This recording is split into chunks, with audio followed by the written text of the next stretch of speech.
Assalamualaikum warahmatullahi wabarakatuh. Saya Reno Atika Gusbet, NIM 18023017, Prodi Sendra Tasik Universitas Negeri Padang. Baiklah, saya akan mempresentasikan seminar proposal saya yang berjudul Tari Galombang bagi Kehidupan Sosial Masyarakat Kota Padang.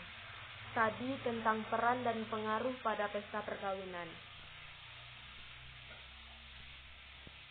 Baik, selanjutnya bab 1 pendahuluan. Bab 1 terdiri dari latar belakang masalah. Latar belakang masalah di sini adalah Sumatera Barat adalah tempat bermukimnya suku Minangkabau. Sebagai masyarakat yang beradat orang Minangkabau di Sumatera Barat, memiliki berbagai macam adat istiadat, tradisi, dan budaya yang telah dijadikan identitas atau ciri dari masyarakat Minangkabau. Adat dalam Minangkabau merupakan kebudayaan yang utuh yang mengatur segala bentuk kehidupan pribadi dan masyarakat berdasarkan budi pekerti yang mulia, yang berasal pada kenyataan hidup dan berlaku dalam alam. Adat istiadat dan budaya tersebut dikenal dengan istilah adat Salingka Nagari. Adanya adat Salingka Nagari ini menyebabkan munculnya pula berbagai macam kebudayaan. Salah satunya adalah kesenian tradisional Minangkabau. Kesenian tradisional itu berupa tari dan musik. Namun, dari berbagai tarian yang dimunculkan penulis melihat ada tarian yang hampir sama, baik bentuk gerak, nama, dan fungsinya dari nagari yang satu terhadap nagari yang lain, yaitu tari galombang.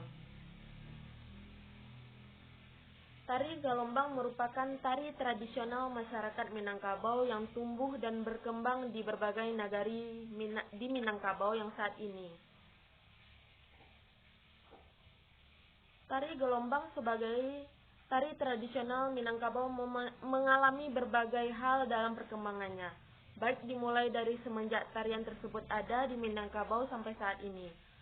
Perkembangan tersebut baik dari masalah kegunaan, fungsi, dan tata cara penggunaan, serta penari yang menarikan tarian tersebut. Sekarang, penulis menemukan tari galombang telah banyak digunakan oleh masyarakat Kota Padang. Selain masyarakat kota, tentu saja masyarakat di nagari-nagari di berbagai kabupaten juga masih menggunakan tari galombang tersebut. Penulis mulai meninjau tari galombang tersebut, ada beberapa hal yang penulis catat mengenai gejala tari galombang ini di Kota Padang. Gejala tersebut tampak sampai saat ini, baik gejala mengenai bentuk tari galombang, penarinya, kostum dan musiknya, serta peran atau fungsi dan kegunaan maupun tata aturan cara penyajiannya.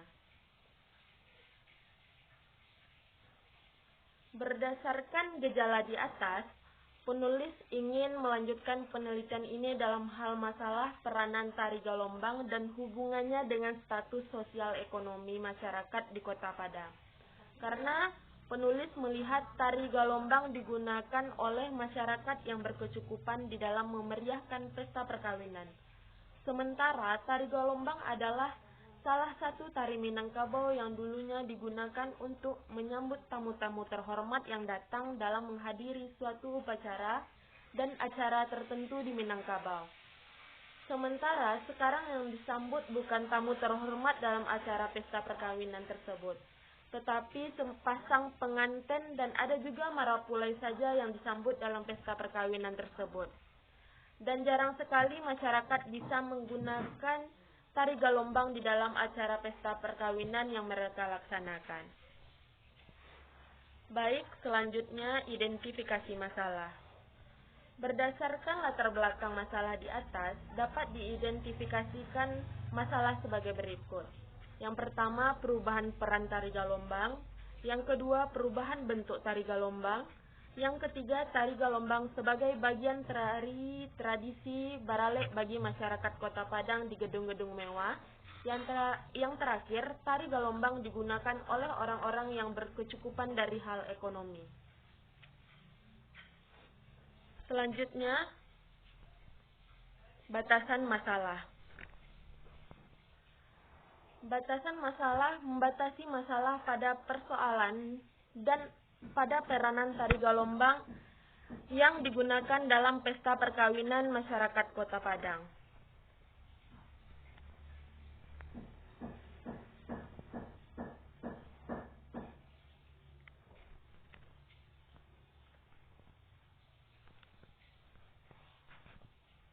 Selanjutnya, rumusan masalah.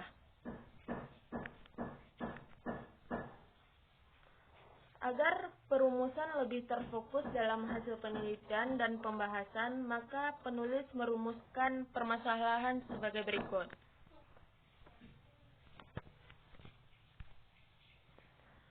Yang pertama, bagaimana bentuk garapan tari galombang yang dominan yang digunakan oleh masyarakat Kota Padang dalam pesta perkawinan?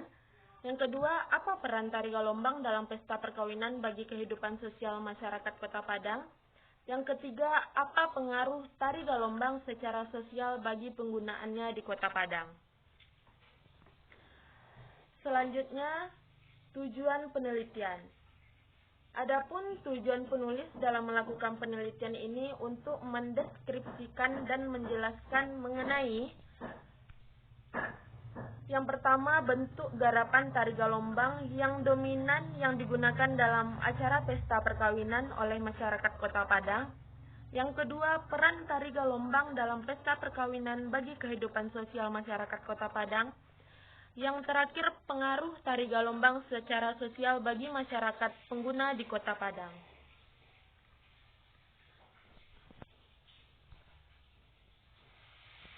Yang terakhir, manfaat penelitian.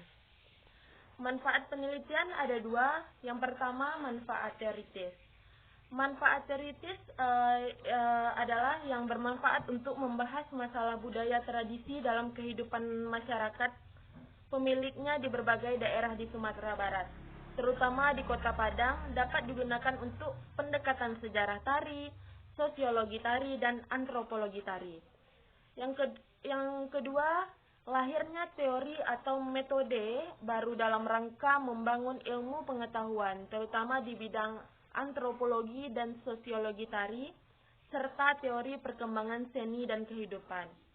Yang terakhir, penelitian ini bermanfaat sebagai upaya nyata dan ilmiah dalam mengenali dan mengkaji budaya dan seni tari tradisi sebagai bagian dari kebudayaan, sehingga menghasilkan catatan yang menjadi bahan informasi tertulis tentang perkembangan tari tradisi dengan segala permasalahannya di Kota Padang dan Sumatera Barat. Yang kedua, manfaat praktis. Manfaat praktis ini, yang pertama, hasil penelitian ini nantinya diharapkan dapat memberikan solusi bagi Dinas Kebudayaan Provinsi Sumatera Barat. Yang kedua, sebagai motivasi untuk lebih berkreasi dalam mengembangkan kesenian tradisi lain yang mengalami kasus yang sama dengan tari galombang. Yang ketiga, memberikan informasi ilmiah kepada masyarakat dan pemerintah daerah tentang pemahaman terhadap kesenian daerah sebagai warisan budaya dan identitas budaya mereka yang patut dipelihara, dikaji, dan dikembangkan serta dilestarikan aktivitas dan nilai-nilainya. Baik.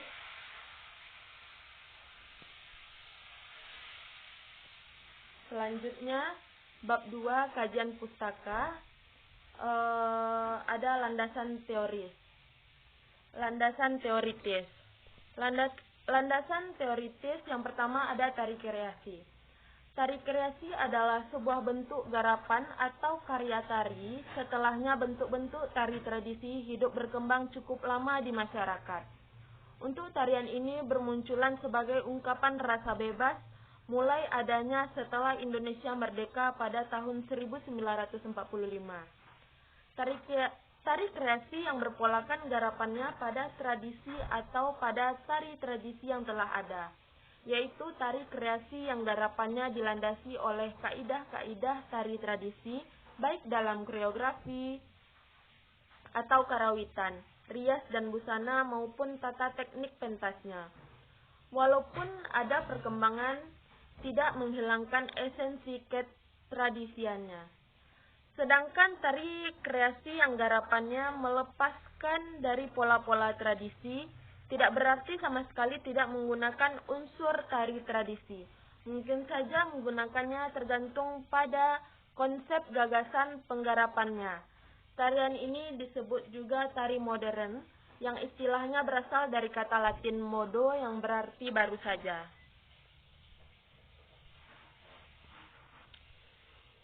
Selanjutnya, yang kedua, tari tradisional. Tari tradisional adalah tari yang mengalami perjalanan panjang dan menurut sejarahnya tari tersebut bertahan dengan pola-pola tradisi yang ada. Tari tradisi hidup dan tumbuh di tengah-tengah masyarakat pendukungnya. Menurut Sudarsono, menjelaskan tari tradisional ialah tari yang telah mengalami perjalanan panjang dalam sejarahnya, yang selalu bertumpu pada pola-pola tradisi yang telah ada. Pendapat Sudarsono menunjukkan bahwa keberadaan tari tradisional merupakan tarian yang mengalami perkembangan yang cukup panjang, mulai dari masa lalu sampai saat sekarang. Tari ini dapat dikaitkan dengan corak dan ragam budaya daerah yang dimiliki masyarakat tempat keberadaan tarian tersebut. Tari tradisional yang dimaksudkan adalah tarian yang berumur cukup lama, yang diikuti oleh masyarakat secara umum atas dasar kesepakatan masyarakat di daerahnya. Bentuk gerakannya memiliki ciri khas berdasarkan aturan-aturan yang berlaku dalam masyarakat setempat. Berdasarkan uraian di atas, dapat disimpulkan bahwa tari-tari yang berkembang di masing-masing daerah yang dianggap tari tradisional oleh masyarakatnya memiliki suatu aturan yang didasarkan atas kesepakatan masyarakat. Karena tari tradisional disebut memiliki hubungan yang erat yang dengan budaya adat istiadatnya. Tari tradisional juga memiliki falsafah adat melalui simbol-simbol gerakan tarinya, sehingga apa yang dilakukan dalam pertunjukannya merupakan sebuah bentuk aturan dalam tatanan hidup masyarakat, sebagai salah satu wujud wahana komunikasi melalui gerakan tubuh.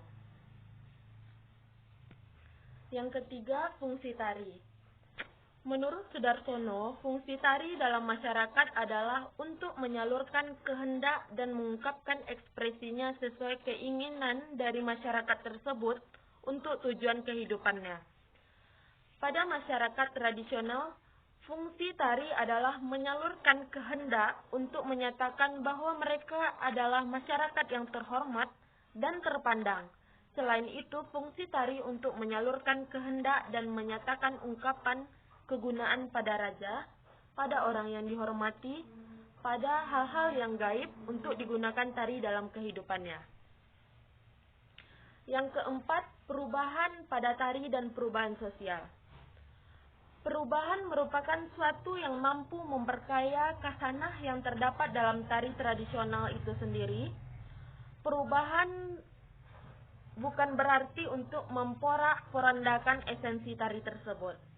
Akan tetapi, sebuah perubahan mampu mensejajarkan kehidupan tari dengan kehidupan masyarakat yang ada di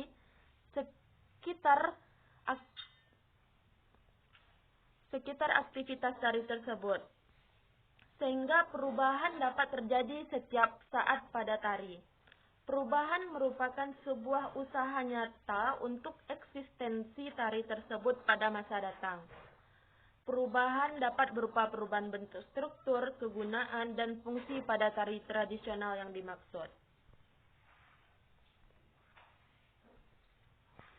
Yang kelima, perkembangan tari. Menurut Hauser dalam Nas Bahri, mengatakan bahwa kematian seni akan muncul seiring dengan munculnya gagasan baru yang lebih modern dari seni lama. Artinya, Hauser berpendapat bahwa seni lama akan ditinggalkan oleh pemiliknya dan pendukungnya seiring dengan munculnya gagasan baru pada seni yang baru. Karena itu, keberadaan seni yang lama secara tidak langsung akan tergusur oleh munculnya seni yang memiliki gagasan baru. Lebih lanjut, Nas Bahri mengatakan bahwa kemunculan seni dalam perkembangannya tergantung pada beberapa aspek, antara lain apakah seni sebagai totalitas dalam kehidupan manusia yang bersifat mengikat atau hanya sebagai bagian pelengkap. Selain itu, seni juga sangat bersandar pada realitas atau kenyataan lingkungan. Pada masyarakat urban, seni hanya diposisikan sebagai hal yang sekunder. Oleh sebab itu, ketergantungan seni pada aspek tersebut dapat mempengaruhi perkembangan seni tersebut di tengah masyarakat. Yang keenam, akulturasi budaya. Tajariningrat mengatakan bahwa akulturasi budaya adalah sebuah proses pencampuran budaya yang terjadi di dalam masyarakat. Percampuran budaya ini disebabkan oleh faktor yaitu migrasinya penduduk, adanya perkembangan kebudayaan dan pengetahuan, masuknya pengaruh budaya lain baik dibawa oleh manusia atau melalui teknologi informasi. Percampuran budaya ini mewarnai budaya lokal, namun proses pencampuran ini tidak menyebabkan budaya asli pada masyarakat setempat menjadi hilang. Yang ketujuh, struktural fungsional. Menurut Situmorang, bahwa asumsi dasar dari teori fungsionalisme struktural yaitu bahwa masyarakat terintegrasi atas dasar kesepakatan dari para anggotanya akan nilai-nilai kemasyarakatan tertentu yang mempunyai kemampuan mengatasi perbedaan-perbedaan sehingga masyarakat tersebut dipandang sebagai suatu sistem yang secara fungsional terintegrasi dalam suatu keseimbangan. Dengan demikian, masyarakat merupakan kumpulan sistem-sistem sosial yang satu sama yang lain berhubungan dan saling ketergantungan. Oleh sebab itu, apabila suatu masyarakat memandang sebuah kesenian merupakan bagian dari sistem yang penting untuk digunakan, maka masyarakat tersebut tergantung dengan kesenian tersebut untuk kepentingan interaksi dan integrasi sosialnya. Yang B, bagian penelitian relevan. Estria Yunica Wuruwu dengan judul penelitiannya Perempuan di dalam Tari Gelombang Kreasi Produksi Sanggar Seni Pertunjukan di Kota Padang tahun 2015. Estria mengatakan bahwa saat ini di dalam tari gelombang tersebut banyak penari perempuan yang menjadi penari daripada penari laki-laki. Karena menurut Estria bahwa awalnya secara tradisi yang menjadi penari gelombang adalah laki-laki.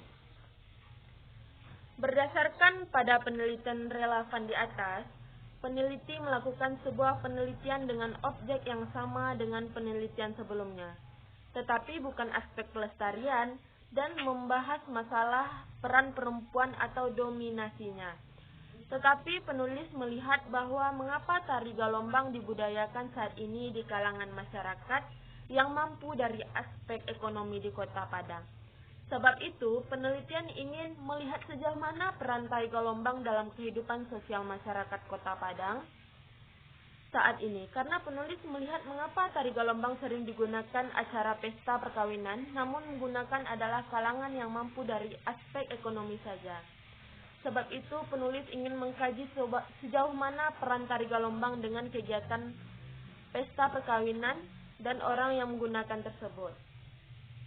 Bagaimanapun, apa-apa yang telah ditemukan dan data yang telah dipaparkan dalam penelitian relevan di atas akan penulis dijadikan sebagai rujukan untuk mendalami persoalan penelitian dan menganalisis temuan penulisan ini. Yang A, kerangka konseptual. Tari gelombang adalah tari yang dimiliki oleh masyarakat Minangkabau yang terdapat di beberapa nagari di Minangkabau di Sumatera Barat. Salah satunya di Kota Padang. Di Kota Padang, tari galombang seperti di Pauh, Kuranji, dan Lubuk Kilang pada masa lalu merupakan tari tradisi masyarakat setempat. Saat ini, tari galombang telah berkembang di tengah-tengah Kota Padang yang dikembangkan oleh sanggar-sanggar seni yang ada di pusat Kota Padang. Sehingga banyak sanggar-sanggar seni yang memproduksi tari gelombang dan tarian produksi mereka digunakan oleh masyarakat Kota Padang untuk kepentingan salah satunya adalah mengisi acara pesta perkawinan. Dan bentuk tari galombang yang diproduksi oleh sanggar seni berbeda-beda satu sama lainnya. Juga berbeda dengan tari galombang yang dimiliki oleh masyarakat Pau, Kuranji, dan Kilangan.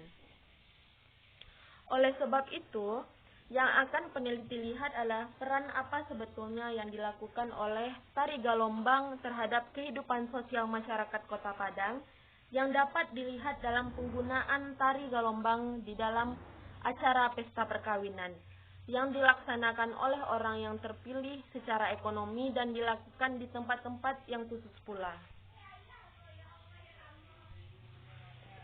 Baiklah, ini kerangka konseptual. Yang pertama, masyarakat Kota Padang, kehidupan sosial masyarakat Kota Padang, pesta perkawinan, tari galombang dibagi dua, peran tari galombang dalam pesta perkawinan, dan pengaruhnya dalam kehidupan sosial masyarakat pengguna. Baik, selanjutnya bab 3 metode penelitian. Yang pertama, jenis penelitian. Jenis penelitian ini adalah penelitian kualitatif dengan metode deskriptif, berupa kata-kata penelitian kualitatif dengan analisis yang berasal dari fenomena sosial dan budaya. Penelitian kualitatif mengamati fenomena budaya dari suatu persoalan yang bersifat alamiah. Artinya, penelitian kualitatif mengamati sebagaimana adanya secara alamiah dari sebuah objek penelitian tersebut. Penelitian kualitatif lebih menjelaskan pada persoalan gambaran fenomena dari sebuah objek yang diamati. Yang B, objek penelitian. Objek penelitian yang akan penulis teliti adalah tari galombang dalam acara pesta perkawinan dengan segala kegiatannya dan aktivitas senimannya dalam pertunjukannya di dalam acara pesta perkawinan. Peneliti menggunakan dua sanggar dalam penelitian ini, dikarenakan peneliti sering menjumpai sanggar-sanggar tersebut di kebanyakan pesta, antara lain yaitu sanggar Sarai Sarumpun, sanggar Sofiani. Yang C, instrumen penelitian. Penelitian ini menggunakan instrumen utama adalah penulis sendiri agar dapat diperoleh dengan tepat. Maka peneliti perlu dibantu dengan instrumen lain seperti buku catatan, kamera video, kamera foto, dan tape recorder yang keseluruhannya bersifat melengkapi instrumen utama. Sehingga alat pencatat dapat membantu mencatat dan mendeskripsikan hasil penelitian yang akan peneliti lakukan. Yang D, informan penelitian. Informan penelitian adalah orang-orang yang terlibat dengan kegiatan atau aktivitas tari galombang dan pengelolaan serta masyarakat penghayat maupun pengguna tari galombang tersebut. Selain itu, informan penelitian juga para penari, musik, pemimpin sanggar yang bekerja sama dengan event organizer yang ada di Kota Padang. Yang E, lokasi penelitian. Lokasi penelitian dilakukan di Kota Padang. Karena permasalahan penelitian yang akan diteliti yaitu tari galombang dalam pesta perkawinan yang terjadi di gedung-gedung atau hotel atau rumah yang terdapat di Kota Padang. Yang F, jenis data. Jenis data yang digunakan dalam penelitian adalah data primer dan sekunder. Yang G, teknik pengumpulan data. Ada beberapa teknik pengumpulan data yang dilakukan peneliti, yaitu melakukan studi pustaka, observasi, dan dokumentasi. Yang H, teknik analisis data. Teknik analisis data dalam penelitian ini menggunakan analisis model Miles dan Haberman. Adapun model teknik pengumpulan data dan analisis data secara interaktif menurut Miles dan Haberman yang dikutip oleh Basrowi seperti skema di bawah ini.